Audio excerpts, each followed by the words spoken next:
देवियां माता, उपस्थित हमारे पिता तुल बुजुर्गों और तमाम मेरे युवा साथियों, आज हम थोड़े नहीं समाते आपस में बैठकर अपने विचारों का आदान प्रदान करने के लिए उपस्थित हुए। यह अवसर हमें तब मिला जब बाबा साहब अम्बेडकर ने सपनों का सपना देखा था। ये भारत बाबा साहब के सपनों का भारत है। बाबा साहब का सपना था कि सुंदर सा भारत होगा जहां एक सभी में समता की भावना होगी और एक समान सबका अधिकार होगा, सबका सम्मान होगा। यह अखिल भारतीय रविदास धर्म संगठन विशुद्ध धार्मिक संगठन है, विशुद्ध धार्मिक संगठन है। ना किसी जाति, ना किसी संप्रदाय, ना किसी वर्ण से जुड़ा हुआ है। ये विशुद्ध एक मानवता का संगठन है जो अपने विचारों को एक दूसरे के बीच आदान प्रदान करने के बाद आप एक अच्छे इंसानियत का परिचय दे सकते हैं। क्योंकि आज हमारे समाज में कुरीतियां ही कुरीतियां फैली हुई है। हम आगे बढ़ना चाहते हैं, मुझे दबा दिया जाता है। हम पढ़ना चाहते हैं, पढ़ने से वंचित कर दिया जाता है। इसका एक ही मतलब है कि मनोवादी व्यवस्था। मनोवादी व्यवस्था ने आज से नहीं सदियों से हम सबों को दबाने का काम किया है। आज ही नहीं, थोड़ा देखा जाए पीछे चलकर, पीछे थोड़ा चलते हम लोग। जब इस दुनिया में दलितों, पिछड़ों, अगों को जब सताया जा रहा था तो हमारे बीच कबीर, संत रविदास जी और तथागत बुद्ध जी आए। उन्होंने जब इस दलितों के लिए, बहुजनों के लिए आगे बढ़ाने का काम किया तो उन्हें दबा दिया गया। कैसे दबा गया जरा उस पर हम विचार करते हैं। प्रथम तो कबीर साहब ने जब शबों को कहा कि तुम स्वयं भगवान हो, उन्होंने अकाल तत्व को यानी निराकार सत्ता को प्रभु मानकर हम सबों को जब उस भक्ति मार्ग में ले जाने का काम किया तो ब्राह्मणवादियों ने उनको दबाने का काम किया।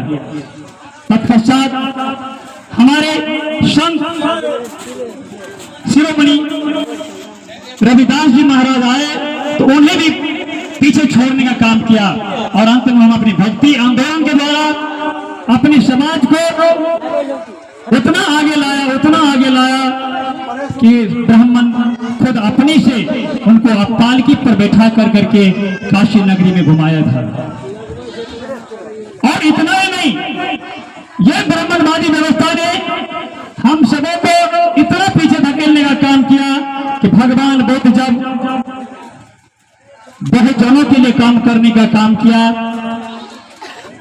तो उन्हें तरह तरह की यातनाएं देकर, उनके पिता राजा थे और राजा होने के नाते उनको ब्राह्मणों ने राज दरबार में इतना चढ़ करके भड़काया कि उनको अपना राजपाट छोड़ना पड़ा था। जब उनसे भी संतुष्ट नहीं हुए, जब उतना से भी संतुष्ट नहीं हुए तो इस ब्राह्मणों ने क्या किया, इन्हें भड़काने के लिए, इनकी सत्यता को समाप्त करने के लिए उनके पास एक ऐसी आम्रपाली नाम की नर्तकी को भेजा ताकि उनकी विद्या बुद्धि को भ्रष्ट कर दिया जाए। लेकिन उन्होंने ऐसा नहीं किया।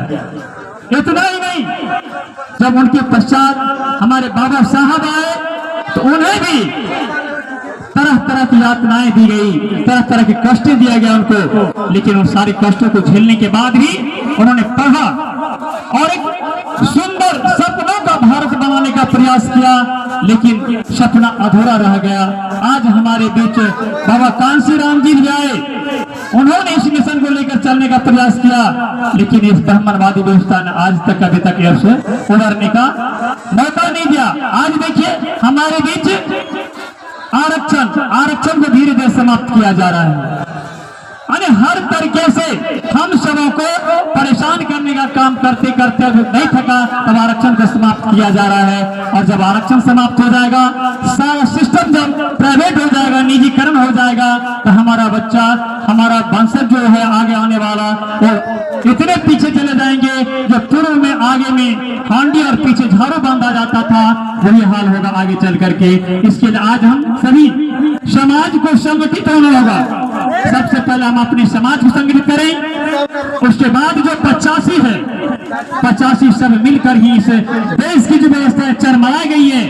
आज जो वर्तमान सरकार हमारे अधिकार और क्षेत्रों को घटोत्कच की तरह घटोसता जा रहा है, उससे हम लोग तभी मुक्ति पा पाएंगे जब हमारा समाज एकत्रित होगा, हमारा बहुजन समाज 85% एकत्रित होगा। तब तो कहा गया है कि हम सबों को टुकड़ों टुकड़ों में बांट दिया गया। हम बहुजन को टुकड़ों में बांट दिया, और इतना ही नहीं, उन्हें मंदिर मस्जिद को भी बांटा, इंसान को भी बांटा। कहते हैं ना कि मंदिर बांटा, मस्जिद बांटा, बांट दिया भगवान को, मुल्क बांटा, देश बांटा, बांट दिया भगवान को। अब बचा भी क्या? भगवान को भी बांट दिया इन्होंने। और हम लोगों को छोटी छोटी जातियों में, हजारों जातियों में बांट करके इस 85% बहुजनों को जो है भड़का दिया, टुकड़े टुकड़े में बांट कर कमजोर कर दिया। आज हम सबों को एकत्रित होकर के, आज हम सबों को एकत्रित होकर के 85 को मिलना होगा, और 15% 3% जो ब्राह्मणवादी व्यवस्था है, मनोवादी व्यवस्था है, इन्हें हटाना पड़ेगा। क्योंकि आप कहते हैं ज्यादा वक्त नहीं लेते हुए मैं आप सबों से कहना चाहूंगा कि वक्त अब ज्यादा नहीं है, बहुत कम समय बचा हुआ है। अगर अब भी नहीं संभला गया तो वही हाल होगा जो आज से 100-500 वर्ष पहले होता था। इसलिए अंतिम लाइन में कहना चाहूंगा कि भीड़ बहुत हो चुकी है अब, यानी भीड़ पर्वत सी हो गई है, कोई गंगा निकलनी चाहिए। भीड़ हो चुकी है बहुत, अब इस भीड़ से कोई अम्बेडकर निकलनी चाहिए, अम्बेडकर निकलनी चाहिए। माता बहनों, भाइयों बंधुओं, मैं आप सबों से अर्ज करना चाहता हूं कि आज हमें संभलने का मौका है, ज्यादा नहीं 2024 का इंतजार है। अगर आज हम संगठित नहीं हुए तो 2024 के बाद जो आने वाला संसद है, हम सबों को हांडी और झाड़ू पर लाकर बैठा देगा। इसलिए मैं ज्यादा वक्त नहीं लेते हुए अपनी वाणी को विराम देता हूं। जय भीम, जय हिंद, जय भारत। बहुत बहुत धन्यवाद सुरेंद्र।